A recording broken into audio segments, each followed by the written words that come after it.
Imagine waking up tomorrow and discovering that the person who promised to spend the rest of their life with you is gone. Not because they died, not because they disappeared, but because your family has fallen apart. Now imagine you're not the husband, you're not the wife, you're the child. One day you're eating dinner with both parents. The next you're packing a suitcase between two homes. Birthdays become divided. Christmas becomes a schedule. School events become questions like, which parent is coming? For millions of children around the world, this isn't imagination, it's reality. But divorce didn't begin in modern America. Its roots stretch back thousands of years through ancient kingdoms, powerful empires, religious traditions, political revolutions, and changing cultural values. So how did humanity go from treating marriage as a lifelong covenant to making divorce a common part of modern life? What changed? Who changed it? And what has this transformation meant for children, families, and society?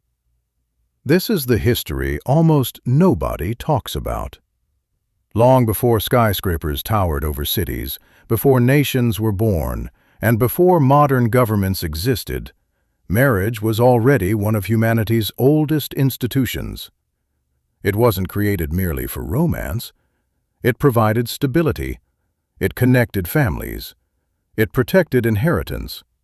It ensured children had a place in society. It created order. In many ancient civilizations, marriage was considered essential to the survival of communities. Yet even then, divorce already existed. In ancient Mesopotamia, some legal systems allowed husbands, and in certain circumstances wives, to end marriages. Ancient Egypt recognized forms of marital separation. Later, the Roman Empire made divorce increasingly common, especially among wealthy families where marriages often served political or economic purposes. History tells us something surprising. Divorce itself is not new. What has changed is how societies have viewed it. As Christianity spread across Europe, marriage gradually became understood not only as a legal contract, but also as a sacred covenant.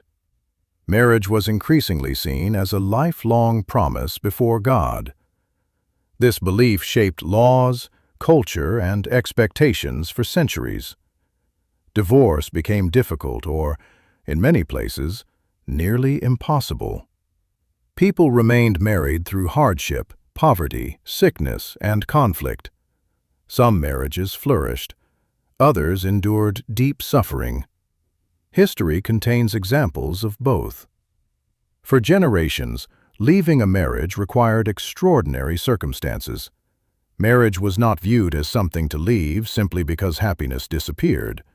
Instead, commitment itself was considered a virtue. Centuries later, the world began changing faster than ever before. The Industrial Revolution moved millions from villages into cities. Economic independence. Women gradually gained greater educational and employment opportunities. Life expectancy increased dramatically. People began marrying for love rather than family arrangement. As expectations changed, marriage changed too. People increasingly wanted not only stability, but emotional fulfillment, companionship, friendship, and personal happiness. When those expectations were not met, pressure on marriages increased. Then came one of the biggest legal changes in American family history. Before the late 20th century, ending a marriage in most American states usually required proving fault. A spouse generally had to demonstrate adultery, cruelty, abandonment, or another recognized legal ground. Court cases often became public battles in which each side tried to prove the other had failed. Many believed this process created unnecessary conflict. In 1969, California became the first state to adopt no-fault divorce.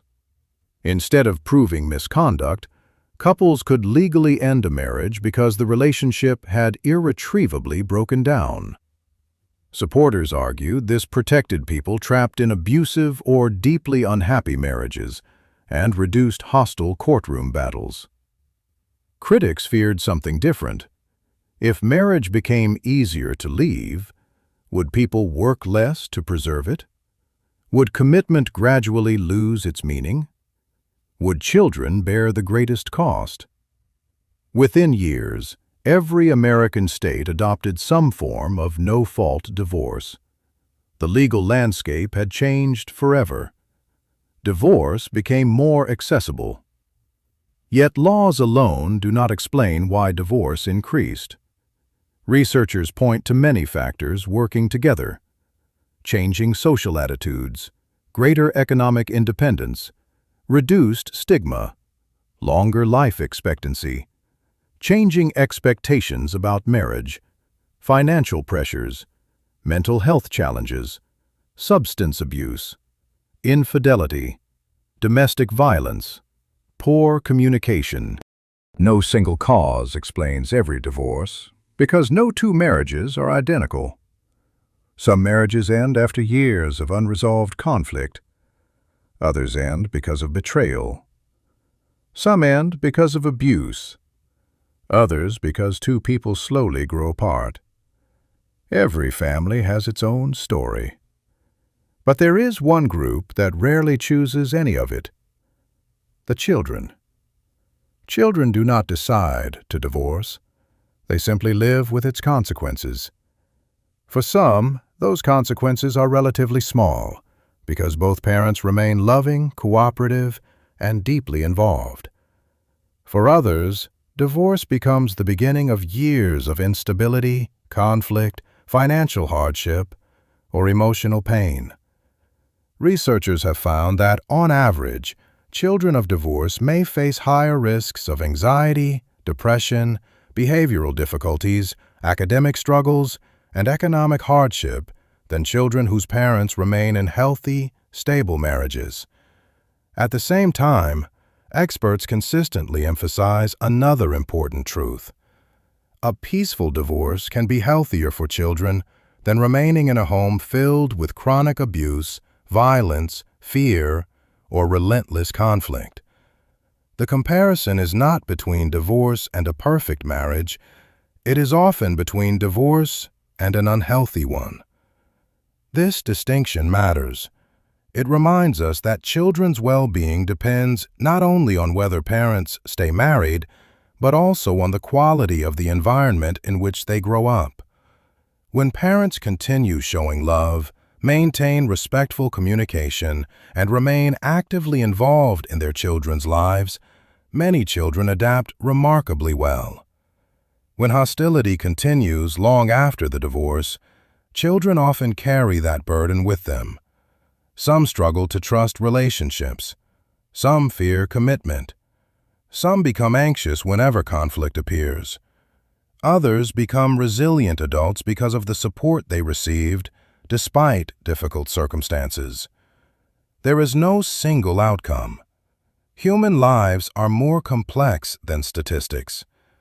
Today, millions of children in the United States live in single-parent households. Many are raised by extraordinary mothers or fathers who sacrifice everything for their children. These parents deserve recognition, not criticism. Raising children alone often requires incredible courage. One parent may work full-time, cook meals, help with homework, attend school meetings, comfort a child after nightmares, pay the bills, and somehow still find time to smile. That is not weakness. That is remarkable strength. At the same time, one person carrying responsibilities that were once shared by two often faces greater financial and emotional pressure. These pressures can affect the entire household, not because the parent loves less, but because there are simply fewer hours in the day and fewer resources to share. Perhaps this is why conversations about marriage and divorce should never become battles between blame and denial. They should become conversations about preparation. How do we build healthier relationships? How do we communicate better? How do we resolve conflict before resentment grows? How do we protect children when relationships fail? History cannot answer every one of these questions, but it teaches an important lesson. Every generation shapes the next by the way it values commitment, responsibility, compassion, and family. Divorce is neither a modern invention nor a simple story of right and wrong. For some families, it represents freedom from harm. For others, it marks the painful end of dreams that once seemed unbreakable. What remains true across history is that children thrive best when the adults around them provide love, stability, safety, consistency, and care. Laws may change, cultures may change, opinions may change, but a child's need for love has never changed. Perhaps that is the greatest lesson history leaves us. If this story challenged your perspective, share your thoughts respectfully in the comments. Do you believe society should focus more on preparing people for marriage, supporting struggling families, or helping parents cooperate after divorce? I'd love to hear your perspective.